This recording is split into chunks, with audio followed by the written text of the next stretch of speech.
Salut la famille, salut les amis, salut les abonnés. Eh bien, c'est le moment de faire un petit tour de Baudio pour voir ce qui s'est passé dans la semaine. Et je me tiens là devant notre piscine, qui est le gros sujet. Allez, c'est parti. Voilà, alors on va commencer par ce premier sujet qui est la piscine. Je crois qu'on s'était quitté la semaine dernière, il y avait un gros trou de gravier et là il y a une belle piscine qui est prête pour recevoir dès demain son tour, sa ceinture béton on appelle ça. Donc là il y a les planches de coffrage, il y a de la ferraille qui est dedans pour lier le béton. Et puis la piscine a été remplie, elle a mis près de 3 jours à se remplir. J'ai calculé, il doit y avoir 47-48 mètres cubes d'eau, il y a 52 mètres cubes de volume. L'eau est au ras, quasiment au ras de la hauteur de l'eau. Là, je pense qu'on peut encore en mettre. Et en fait, on ira voir là-bas au bout, on voit les skimmers. C'est une petite option qu'on a prise, ça s'appelle les skimmers miroirs. Donc, ils sont placés très haut. Ça permet d'amener l'eau vraiment très très haut. Et ça fait cet effet assez sympa de l'eau qui vient à ras de la piscine. Et puis ici, on peut voir, en fait, on a une piscine où il y a 2 mètres de plage sur 30 cm à peu près de profondeur, avec une première marche. Donc là, ça fait une différence de couleur, tout simplement parce qu'il y a moins de profondeur. La couleur de l'eau, elle est donnée par la profondeur d'eau, par la couleur de la piscine elle-même, qui est grise, et par la profondeur. Donc quand on se relève, là, on peut voir que derrière, là où il y a les 1,50 m de profondeur, ça fait un joli bleu un peu foncé. Et ce bleu un peu foncé, c'est dû au gris de la piscine. Si on prend une piscine blanche, on a plutôt une eau bleu clair. Si on prend une piscine, qu'est-ce qu'on a d'autre? On a le bleu, on a le blanc, on pourrait avoir une jaune sable, ça donne du vert. Bon bref, le gris c'est assez tendance, ça donne une eau assez bleu turquoise. Voilà, ça c'est chouette. Je peux vous montrer avant l'espace technique. Il n'y a pas grand chose à en dire, sinon qu'on a tout enlevé. On a enlevé toute l'électricité, on a enlevé les anciennes installations, on a comblé, comme je l'avais dit la dernière fois, avec tous les gravats. Et là aussi, demain, on fera une petite dalle béton là-dedans. Là-bas, il y a les 2 gaines en attente, une pour l'eau sanitaire, en dessous la rouge pour l'électricité. D'ici 3 jours, on devrait avoir le passage de gaine électrique. Et puis ensuite, ils branchent tout ça. Et alors, je ne vais pas montrer, il y a également là les arrivées des tuyaux d'eau. Donc, toujours le même principe, hein. Il y a un tuyau qui aspire l'eau et puis il y a un autre tuyau qui rejette. Une arrivée électrique pour notamment le spot, pour que la piscine puisse éclairer la nuit. Et voilà, c'est à peu près tout au niveau technique. On voit maintenant assez bien notre puits de décompression. J'avais déjà expliqué la dernière fois ce que c'était. Là, les skimmers.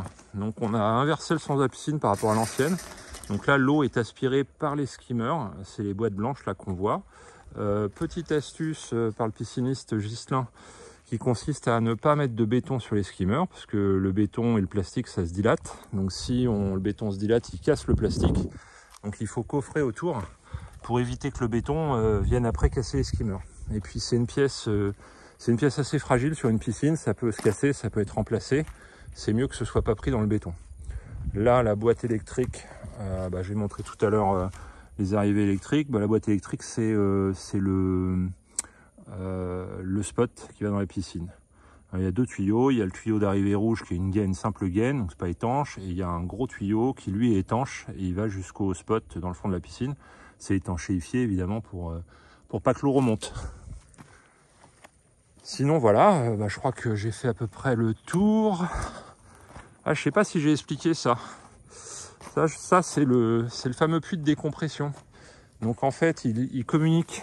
Alors là, il n'y a rien dedans, il est vide. Mais normalement, c'est là que va aller l'eau de la nappe phréatique. Et si un jour, on devait vider la piscine, faut d'abord aspirer l'eau dans le puits de décompression pour pas qu'il se produise ce qui m'est arrivé. C'est-à-dire que l'eau de la nappe qui se trouve en dessous pousse sur la piscine et soit la faire sortir, soit la casse. C'est à ça que ça sert. Allez, demain, la ceinture béton. On va maintenant se diriger vers l'intérieur de la maison et le bar. Voilà, alors j'arrive maintenant à l'arrière ouest du château. Hein, ici c'est le sud, là on est à l'ouest. Ma remorque remplie de cochonneries, comme souvent. En fait, on vient de démolir une petite salle de bain, là, donc c'est dans la remorque, c'est prêt à partir. Et voilà, voilà la partie bar où avant il y avait la baie vitrée qui se trouve ici. On l'a retirée lundi matin avec les gens qui vont venir poser les fenêtres. Ils arrivent demain. On a aussi nettoyé assez fortement là, la terrasse. On l'a repassé au Karcher. On a fait un truc vraiment propre. Il y avait plus de 10 cm de terre, hein, tous les engins là, qui passaient pendant cette semaine pour préparer la dalle béton. Bon, ça sert pas forcément à grand chose, à part nous donner du moral, avoir une jolie petite terrasse. Et puis alors là, il y a un truc sympa, c'est que maintenant qu'on a tout retiré, on peut voir toute l'ouverture. Ici, avant, c'était une cour en fait, hein. Ça a été recouvert après la Seconde Guerre mondiale. Donc ils ont fait ce mur avec les créneaux en haut et puis cette grande ouverture en pierre de tuffeau où était dedans la baie, et puis il y aura une nouvelle baie qui viendra se mettre dedans bientôt, et où il fallait quand même retravailler les pierres, hein. Alors en fait on a retiré, il y avait de l'enduit qui était sur la pierre, on l'a retiré délicatement, et puis on a un tailleur de pierre qui est venu voir, il pensait qu'il allait devoir retirer les pierres. Et en fait, il est assez content. Finalement, les pierres sont plutôt en bon état.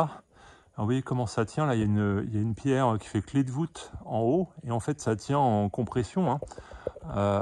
Et ça se coupe, ça se retaille. Donc là, je ne sais pas si on voit bien. En fait, pour l'intérieur, ça a été retaillé pour que ce soit bien plat, bien droit. Et dessus, on pourra mettre des pièces de métal ou de bois pour refaire une structure.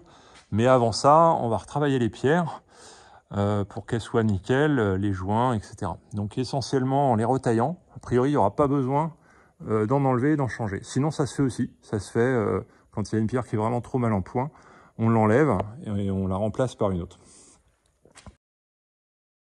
Donc comme je le disais ici, avant c'était une cour. C'était une cour pour les chevaux et les charrettes.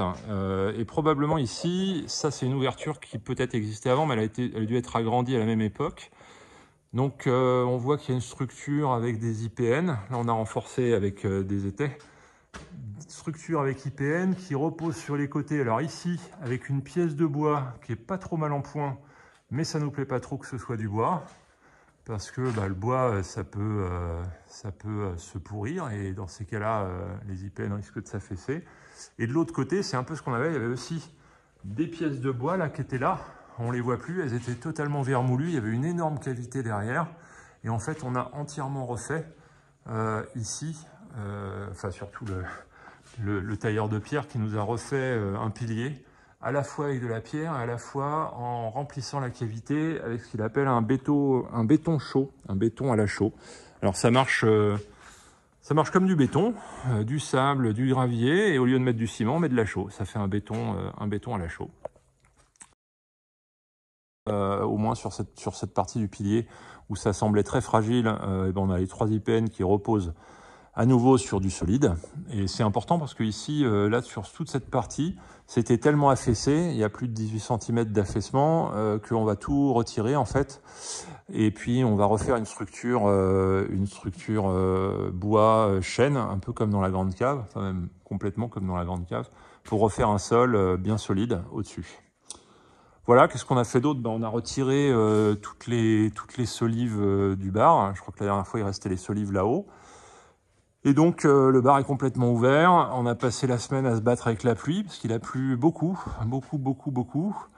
Donc, pour réduire l'eau qui tombait, notamment des toits, parce que là-bas, vous voyez, il y a 2 gouttières qui arrivent directement dans le bar.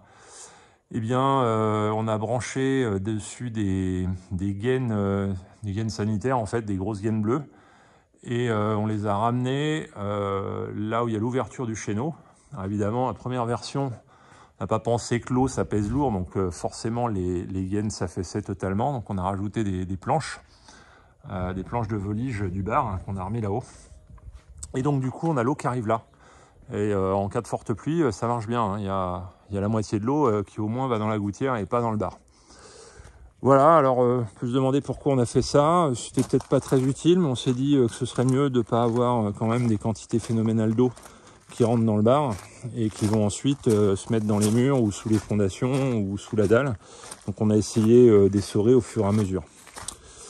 Voilà, je suis à nouveau à l'arrière du château. Je dis à nouveau pour ceux qui connaissent, ça c'est notre entrée nord et l'entrée vers nos appartements. Pas eu forcément énormément de choses de fait, c'est propre.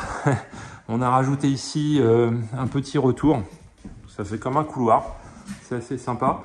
Et puis bah normalement dès demain arrivent les fenêtres, elles vont être posées ici en premier. Donc le plaquiste attendait ça pour pouvoir finir. Et nous on attendait évidemment les fenêtres et le plaquiste pour pouvoir finir nos appartements, passer un coup de peinture et venir s'installer ici. Voilà, qu'est-ce qu'on a fait d'autre? On a aussi nettoyé une pièce là, c'était le contenu de ma remorque où il y avait une vieille salle de bain bien pourrie, le sol est bien vermoulu, faudra le refaire, les solives sont toutes abîmées. On pourrait se demander parfois pourquoi on casse tout. Alors là, je sais pas si on voit bien, mais je suis potentiellement en danger, là je pourrais me casser la figure ici. Ce sera pas une salle de bain ici, ça sera autre chose. Voilà. Eh bien, je crois qu'on a fait le tour, et donc je vous dis à bientôt.